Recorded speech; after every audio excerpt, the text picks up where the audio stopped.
सभी को नमस्कार। आपका स्वागत हमारे YouTube चैनल पर। आज हम क्लास 7 की प्रश्नावली 1.3 का सवाल नंबर 5 हल करेंगे, जो कि हमें दिया गया है। दोपहर 12 बजे को तापमान 0 से 10 डिग्री सेल्सियस ऊपर था। देखो, इस क्वेश्चन को समझने के लिए हमें एक चीज़ ध्यान रखनी पड़ेगी। जैसे हम संख्या रेखा बनाते थे, उसी तरीके से हम क्या करते हैं कि यहाँ पर एक संख्या रेखा का निर्माण कर लेते हैं। ठीक है, हमें ये क्या कहा जा रहा है कि दोपहर को 12 बजे, चलिए 12 बज गए। ठीक है, इस 12 बजे के समय क्या था, जो तापमान है ना वो 0 से 10 डिग्री ऊपर है। देखो, शून्य कहीं पर भी हो हमारा, ठीक है, उससे 10 डिग्री ऊपर है, यानी प्लस में है। ऊपर का मतलब प्लस होता है, नीचे का मतलब माइनस होता है। ठीक है, अब हमें यहाँ पे क्या दिया गया है, हमें क्या बोला गया, हमें ये बोला गया कि यदि वह आधी रात तक 2 डिग्री सेल्सियस प्रति घंटे की दर से तापमान कम होता है। देखो, सबसे पहले हमें क्या करना है, ये कह रहा है कि 2 डिग्री का तापमान हर घंटे कम हो रहा है। जैसे मान लीजिए कि अगर रात तक चलेगा तो जैसे कैसे होगा, मान लो कि अभी हमारा 10 डिग्री तापमान है। ठीक है, अगर 1 बजेंगे ना तो तापमान 10 से कितना 2 डिग्री कम हो रहा है। तो कम मतलब हम 2 डिग्री कम कर देंगे तो हमारा कितना बचेगा, 8 डिग्री। यानी 1 बजे, दोपहर को 1 बजे तापमान कितना रहेगा, 8 डिग्री। 2 बजे तापमान कितना हो जाएगा, कॉमन सेंस वाली बात है, 6 डिग्री हो जाएगा। 3 बजे कितना हो जाएगा, दोपहर को 4 डिग्री सेल्सियस हो जाएगा। 4 बजे कितना हो जाएगा, 2 डिग्री सेल्सियस, क्योंकि हर बार 2-2 डिग्री कम होता जाएगा। और ये हमें दिया गया, जितने डिग्री कम के लिए बोला गया उतना डिग्री हम कम कर रहे हैं। बढ़ने का बोलता तो हम प्लस करते रहते हैं। जैसे 5 बजे तापमान कितना हो जाएगा, शाम को 5 बजे 0 डिग्री। क्यों? क्योंकि 4 बजे 2 था, अब उस 2 में से भी 2 चला जाएगा तो 5 बजे कितना रहेगा, 0 डिग्री। ठीक है, फिर 6 बजे, 6 PM को तापमान कितना हो जाएगा, अब माइनस में चला जाएगा, क्योंकि 0 से नीचे अगर जाएगा तापमान तो फिर माइनस में ही जाएगा। इतना भी हमें पता है, क्योंकि 0 के बाद अगर इधर माइनस की तरफ जाएगा तापमान तो फिर माइनस में आएगा, 2 डिग्री कम होगा। तो ऐसे ही शाम को 7 बजे कितना होगा तापमान, 2 में से फिर 2 कम करेंगे। तो जैसे हम क्या समझते हैं कि 2 में सर 2 कम करेंगे तो 0 आएगा, लेकिन क्या होता है, 2 डिग्री तो है और उसमें से भी 2 डिग्री और कम हो रहा है, तो माइनस माइनस प्लस हो जाता है और 2 और 4 डिग्री हो जाएगा। किसका, माइनस का। तो ये हो जाएगा माइनस का 4। वैसे 8 बजे हो जाएगा माइनस का 6। पहले प्लस के चल रहे थे, अब माइनस के चल पड़े। 9 बजे कितना हो जाएगा तापमान, 8 डिग्री सेल्सियस। 10 बजे कितना हो जाएगा, माइनस का 10 डिग्री सेल्सियस। रात को 11 बजे कितना हो जाएगा, माइनस का 12 डिग्री सेल्सियस। और रात को 12 बजे यानी आधी रात को तापमान होगा माइनस का 14 डिग्री सेल्सियस। ये सिर्फ समझाने के लिए अभी, ठीक है, कि कैसे तापमान कम हो रहा है। यानी कि एक प्रकार से अब हमें, अभी तक हमने सवाल नहीं किया लेकिन इतना बता सकते हैं कि ये पूछ रहा था कि यदि आधी रात तक तापमान 2 डिग्री कम हो रहा है प्रति घंटे, तो यानी कि आधी रात को, यानी रात को 12 बजे तापमान कितना होने वाला है, ये हमें कन्फर्म हो गया है। ठीक है, यानी जब आंसर हम करेंगे तो मिला सकते हैं। फिर ये कह रहा है, तो किस समय तापमान 0 से 8 डिग्री नीचे रहता है। देखो, 0 से 8 डिग्री नीचे तो हमेशा हमें पता है कैसे रहेगा, माइनस का 8। 0 से नीचे, अगर ऊपर होगा तो प्लस में और नीचे रहेगा तो माइनस में। तो माइनस का 8 कितने बजे, माइनस का 8 डिग्री कितने बजे था, 9 बजे। यानी कि बिना आंसर क्वेश्चन को अभी तक सोल्व किए हुए हमें आंसर तो पता चल गए हैं, लेकिन अब इसको करना कैसे है। करने के लिए अब समझते हैं हमें लिखना क्या है। सबसे पहले तो तापमान का अंतर लिखेंगे हम। तापमान का अंतर, अंतर कैसे, देखो अभी हमें कितना डिग्री सेल्सियस दिया गया है, 10 डिग्री सेल्सियस। ठीक है, अब ये था समझने का तरीका। अब हम कर कैसे रहे उसको देखेंगे। तो 10 डिग्री हमें दिया गया है, ये जिस भी समय का तापमान है। ठीक है, अब ये कह रहा है कि सबसे पहले आधी रात वाला तापमान बाद की बात है। पहले ये कह रहा है किस समय तापमान 0 से 8 डिग्री नीचे रहेगा। यानी 0 से 8 डिग्री का मतलब हो गया -8 डिग्री सेल्सियस कब रहने वाला है। ठीक है, ये सेल्सियस अभी हम नहीं लगाएंगे, कब रहेगा। और ये तापमान का अंतर हमें निकालना है। क्या करना है, अंतर हमें निकालना है। तो देखो, 10 डिग्री सेल्सियस है, माइनस माइनस क्या हो गया प्लस, और 8 डिग्री सेल्सियस, तो ये हो गया टोटल हमारा 18 डिग्री सेल्सियस, यानी तापमान का अंतर कितना आएगा 18 डिग्री सेल्सियस। ठीक है, अब आगे हमें क्या देखना है, आगे ये है कि प्रति घंटे कम कितना हो रहा था, तो हम लिख देंगे चूंकि 2 डिग्री सेल्सियस तापमान जो था ना हमारा, वो क्या हो रहा था कम होने पर लगा समय, यानी 2 डिग्री सेल्सियस कम हो रहा था 1 घंटे में। ठीक है, अब हमें बताना है कि वो टोटल जो अंतर हमने निकाला था 8 डिग्री नीचे होने के बाद, यानी 18 डिग्री सेल्सियस का गैप कैसे आएगा। तो अब हम इसीलिए लिख देंगे कि 18 डिग्री सेल्सियस कम होने में, तापमान कम होने पर लगा समय। चलिए कैसे लगेगा, अब सिंपल सा तरीका है, हमें क्या करना है, एक जो समय है वो ऊपर रहेगा, जो तापमान है वो नीचे रहेगा कि कितना कम हो रहा था, और गुणा में अब कितना कम होना है। देखिए जितना समय आपको पहले 2 डिग्री कम होने में लग रहा था वो, फिर वो कितने डिग्री कम हो रहा था और अब कितना डिग्री कम हो रहा है, वो गुणा में आ जाएगा। तो ये हो गया 2 एकम 2, 2 नीम 18, यानी कि 1 की गुणा 9 से करेंगे तो 9 घंटे। ठीक है, अब ये जो पहले तापमान था वो दोपहर को 12 बजे है, तो 9 घंटे बाद यानी रात को 9 बजे तापमान कितना हो जाएगा, 0 से 8 डिग्री नीचे। देखो हमारा उत्तर यहाँ तक तो सही मिल गया, यानी रात को 9 बजे ही -8 डिग्री का होगा।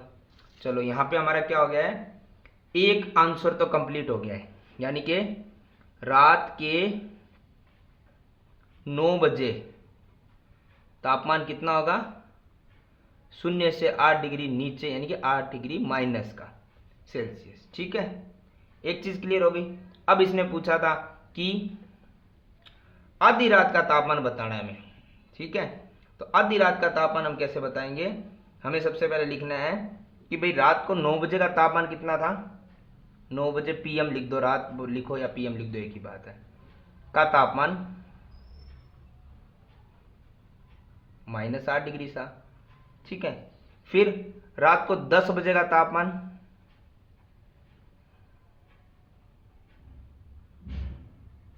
देखो -8 डिग्री था। ठीक है, और उसमें से -2 डिग्री कम हो गया, यानी कि माइनस माइनस प्लस, और 8 और 2 हो गए 10 डिग्री सेल्सियस, और बड़ी संख्या आ गया वाला माइनस, जो हम पहले निकाल चुके थे समझाने के लिए, अभी हम हल कर रहे हैं। 11 बजे तापमान कितना होगा,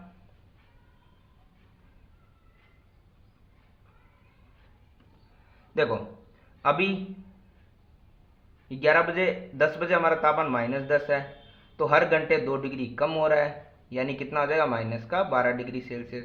और रात को 12 बजे जो कि हमारा हो जाएगा यहाँ पर AM, आधी रात, उसका तापमान कितना हो जाएगा, सिंपल सी बात है, -12 था, उसमें से 2 डिग्री और माइनस हो गए, प्रति घंटे इतने ही कम हो रहा है, तो आएगा -14 डिग्री सेल्सियस। तो ध्यान से देखो, तो ये हुआ है आंसर, और हमने एक शॉर्ट ट्रिक से समझा था कि कितना टाइम कितना तापमान रहेगा, तो हमने तो सारे निकाल लिया था, लेकिन हमें तो पूछा था -8 कब होगा, 9 बजे, जो हमारा आंसर निकला रात के 9 बजे, और रात को 12 बजे कितना होगा -14, जो निकला -14। तो इस तरीके से इन सवालों को हल करने के लिए तरीका ये रहेगा, लेकिन इनको समझने के लिए हम इस तरीके का प्रयोग भी कर सकते हैं। तो ये हमारा सवाल नंबर 5 भी होता है कंप्लीट।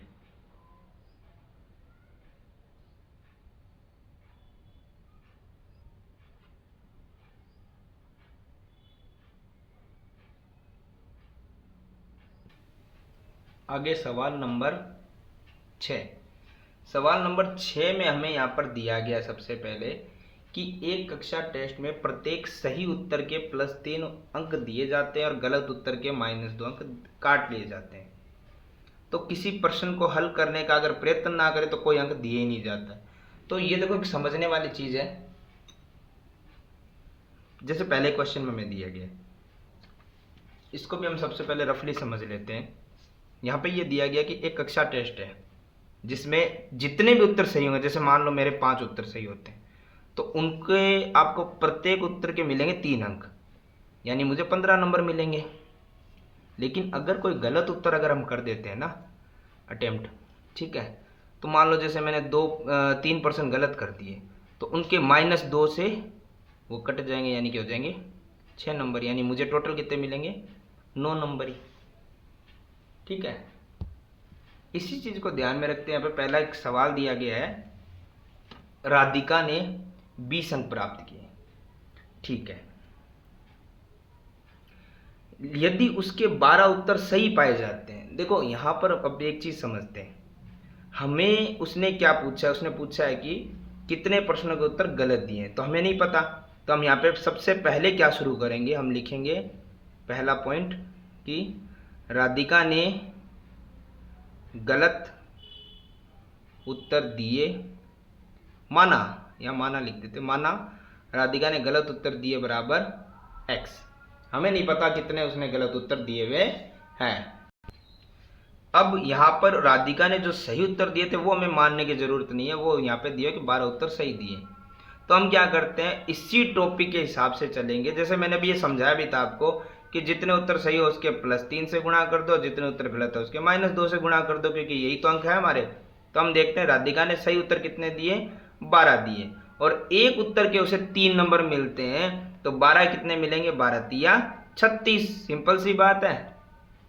इसके बाद हम देखते हैं कि अब राधिका ने क्या किया था, गलत उत्तर भी तो दिए थे और वो हमें पता नहीं है, वो हम मान लेते हैं x, और एक गलत उत्तर के नंबर कितने कट रहे हैं, -2, और इतना तो पता है ब्रैकेट लगाना। ठीक है, और इन्हीं दोनों को हमें क्या करना है, प्लस करना है, कि सही उत्तर और गलत उत्तर, क्योंकि ये प्लस इसलिए किया कि प्लस माइनस तो माइनस हो ही जाना है। ठीक है, तो 12 तिया कितना हो गया, 36। यहां पे हम एक बार करते हैं इसको, x की गुणा 2 से 2x, और ये प्लस और ये माइनस कितना हो जाएगा, माइनस।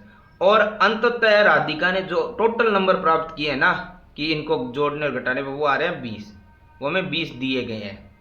ठीक है, अब हम क्या करते हैं, सबसे पहले ये माइनस का 2x तो एज इट इज पड़ा है, इधर 20 था, ये प्लस का 36 इधर आए, किसका हो जाएगा, माइनस का। जैसे सरल हम समीकरण हल करते हैं उसी तरीके से करेंगे। ये माइनस का 2x है। अब देखो यहाँ पे प्लस कुछ नहीं है तो प्लस, और ये माइनस, प्लस माइनस क्या था, माइनस, यानी 36 में से 20 जाएगा तो क्या बचेगा, 16, और बड़ी संख्या किसकी है, माइनस की। तो देखो अब x है, ये x इधर रहेगा, ये माइनस का 16 था, और ये 2 जो माइनस का x के साथ गुणा में था वो इधर किस में आ जाएगा, भाग में, तो ये माइनस से माइनस कट जाएंगे। अब x बराबर 2 से 16 का भाग लगाएंगे तो कितना आएगा, 8, और ये x हमने क्या माना था, राधिका द्वारा दिए गए गलत उत्तरों की संख्या, और यही तो पूछा था कितने उत्तर गलत दिए, तो हम लिख देंगे राधिका ने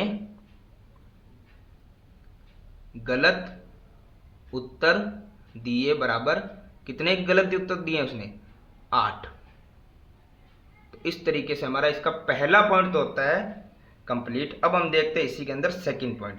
सेकंड पॉइंट भी ऐसे ही है, बस आपको करना क्या है, यहाँ पे नाम चेंज हुआ है, इस बार मोहिनी आ गई है। मोहिनी ने टेस्ट में नंबर कितने प्राप्त किए वो आपको दे दिए। ठीक है, और उसके इस बार उत्तर जो सही पाए गए हैं वो भी दे दिए, कितने गलत किए हैं, तो हम वही चीज करेंगे कि वापस से माना, और क्या माना है, मोहिनी ने गलत उत्तर दिए बराबर, और मोहिनी ने गलत उत्तर कितने दिए हैं, x। जब हमें नहीं पता तो हम क्या मानेंगे, x ही तो मानेंगे।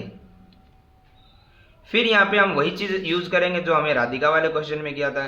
सबसे पहले सही उत्तर कितने हैं, सही उत्तर इसके थे 7, और एक सही उत्तर के अंक कितने मिलते हैं, 3, फिर प्लस, अब गलत उत्तर x था, हमने x ही माना है, और कटते कितने हैं, माइनस के 2, वैसे ही करना है।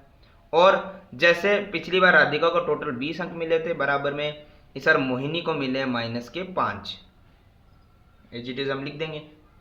अब हमें क्या करना है, सबसे पहले ये तो हो रही है मल्टीप्लाई, 7 तिया 21, और x की गुणा 2 से होगी 2x, प्लस माइनस माइनस, और इधर है माइनस का 5, ये माइनस का 2x है, और ये माइनस का 5 है, ये प्लस का जो 21 था बराबर से इधर आएगा तो किसका हो जाएगा, माइनस का 21, माइनस का 2x है, ये माइनस माइनस क्या होता है, प्लस, यानी 5 और 21 कितना हो गया, 26, बड़ी संख्या किसकी है, माइनस की।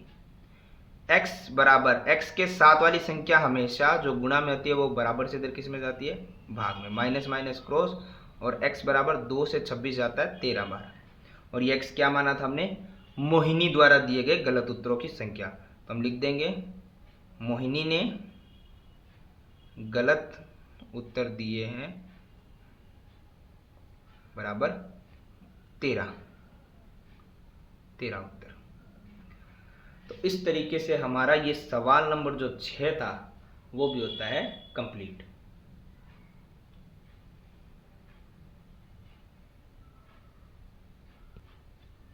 सवाल नंबर 7। सवाल नंबर 7 में दिया गया है कि एक उत्थापक किसी खान कुपक में 6 मीटर प्रति मिनट की दर से नीचे जाता है। यदि नीचे जाने में भूमि तल से 10 मीटर ऊपर से शुरू होता है तो माइनस 350 मीटर पहुंचने में कितना समय लगेगा। देखिए वैसे ही इस सवाल को भी करने से ज़्यादा जैसे मैंने पिछला सवाल समझाया था उसी तरीके से हम इसे सवाल को समझेंगे। जैसे ये हमने डिग्री सेल्सियस वाला भी समझा था, हमने ये जो अंक मिले थे वो वाला समझा था, वैसे ही सवाल को समझते हैं। देखो हल करने से पहले एक चीज़ हम देखते हैं, आपने बोरवेल खुदता हुआ तो देखा होगा, ठीक है। उसमें क्या होता है, जो एक मशीन चलती है और ज़मीन के नीचे जाती है, तो इसने क्या बोला हमें, एक खान कुपक में 6 मीटर प्रति मिनट की दर से वो नीचे जा रहा है ज़मीन में, और शुरू कहाँ हुआ था, भूमि तल से 10 मीटर। मान लो ये ज़मीन है, इससे 10 मीटर ऊपर से ये खान कुपक शुरू हुआ था, ठीक है, और ये जाएगा नीचे ज़मीन के 350 मीटर तक। यानी कि टोटल वो कितना चला, ज़मीन से 350 मीटर और 10 मीटर ज़मीन के ऊपर, यानी टोटल वो खान कुपक चला है 360 मीटर। क्योंकि गलती एक्चुअली यही होती है, हम 350 मीटर को पकड़ के चल रहे हैं, ये ज़मीन के नीचे चला है, ठीक है ना। 10 मीटर ऊपर भी तो ज़मीन थी ना, उस पर भी तो खान कुपक चला है ना वो, तो टोटल यानी 360 मीटर वो मशीन चली है, ठीक है। यानी यहाँ से यहाँ तक पहुँचने का हमें बताना है समय उसे कितना लगा। तो हम देखते हैं कि अब ये 360 मीटर चला है, अगर नॉर्मल हम देखें तो 6 मीटर चलता है 1 मिनट में, ठीक है। इस हिसाब से अगर हम देखें तो 10 मिनट में कितना चल रहा है, 60 मीटर। कॉमन सेंस वाली बात है ये तो, ठीक है। अगर इसी को हम देखें 100 मिनट में कितना चला, 600 तो चलो ज़्यादा आ गया, वैसे भी 600 तक तो हमें जाना ही नहीं है। अब ये 10 मिनट में 60 चला तो 20 मिनट में कितना आ जाएगा, अगर ये डबल हुआ तो ये भी डबल होगा ना, 120 मीटर। अगर 40 मीटर में कितना चला, अगर ये डबल हुआ तो ये भी डबल होगा, 240, ठीक है। जैसे 60 में हम 20 मिनट और ऐड करते हैं तो 20 मिनट वाला मीटर भी ऐड कर देंगे, यानी 60 मिनट में कितना चला ये 360 मीटर, यानी 1 घंटा लग रहा था, ठीक है। अब इसको करके समझते हैं हम। जहाँ तक मुझे लग रहा है आपको ये तो समझ गए होंगे आप लोग कि ज़मीन के नीचे 350 मीटर और ज़मीन के ऊपर 10 मीटर जो ये चलना शुरू हुआ था ऊपर से, यानी टोटल 360 मीटर में जाना है, और 6 मीटर प्रति मिनट की स्पीड है, ये आपको पता चल गया। चलिए अब शुरू करते हैं सवाल को। सबसे पहले ऊंचाइयों का अंतर, ऊंचाई का अंतर, और कैसे निकलेगा, 10 मीटर तो जो ऊपर है उसको हम लिखेंगे, उसको भूल नहीं सकते, और अंतर निकालना है, और जमीन के नीचे जा रहा है तो कितना चला गया 350 मीटर, यानी टोटल जो मैंने अभी 360 निकाल के बताया वो आ जाएगा कैसे, 10 ये माइनस माइनस प्लस और 350, यानी 360 मीटर ऊंचाई जाना है। अब वो नीचे की तरफ जाएगा, गहराई में जाएगा, ठीक है। अब हम सवाल पे आते हैं कि चूंकि 6 मीटर नीचे जाने में,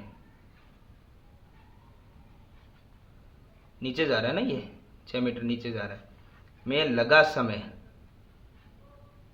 कितना समय लगा है, 6 मीटर नीचे जाने में 1 मिनट लगता है, प्रति मिनट मतलब 1 मिनट, ठीक है। अब चूंकि हमें कितना जाना है 360 मीटर नीचे, ये सवाल हमने अभी सवाल नंबर 5 किया था उसी तरीके से है, ठीक है। तो नीचे जाने में लगा समय, देखो जैसे मैंने आपको जब भी सवाल नंबर हमने किया था पाँचवा, उसमें बताया था कि जो टाइम होता है पाँचवें सवाल के अंदर तो डिग्री सेल्सियस चल रहा था 1 घंटे के अंदर, तो हमारा 1 मिनट है, हम वो 1 लिख देंगे। उसमें 1 घंटे के अंदर 2 डिग्री कम हो रहा था पाँचवें में, हमारे 1 मिनट है तो हमने 1 लिखा, और 1 मिनट में कितना मीटर चल रहा है वो उसके बट्टे में लिखा, और उसमें सवाल में 18 डिग्री कम होना था। यहाँ पे हमारा 360 मीटर जाना है, जो आंसर है जो हमें दिया गया 360 मीटर, उसको हम गुणा में लिख देंगे उसी सवाल अनुसार। तो 1 की गुणा 360 से करो तो कितना आता है 360, भाग में कितना है 6, 6 का अगर 360 में भाग लगाएं तो जाएगा 6 चंग 36 और 0 का 0, और ये कितने किस में आया उत्तर, मिनट में। अब चाहे आप 1 मिनट को 1 मिनट के रूप में 60 मिनट के रूप में लिखो, या उसे 1 घंटे के रूप में लिखो, कुछ भी लिख सकते हैं। तो हम लिख सकते हैं कि उस मशीन को जमीन के नीचे, जमीन से ऊपर 10 मिनट से शुरू होकर नीचे 350 मीटर जाने में कितना समय लगेगा, 60 मिनट, या 1 घंटा भी हम लिख सकते हैं। तो इस तरीके से ये हमारा सवाल नंबर 7 और प्रश्नावली 1.3 होती है समाप्त।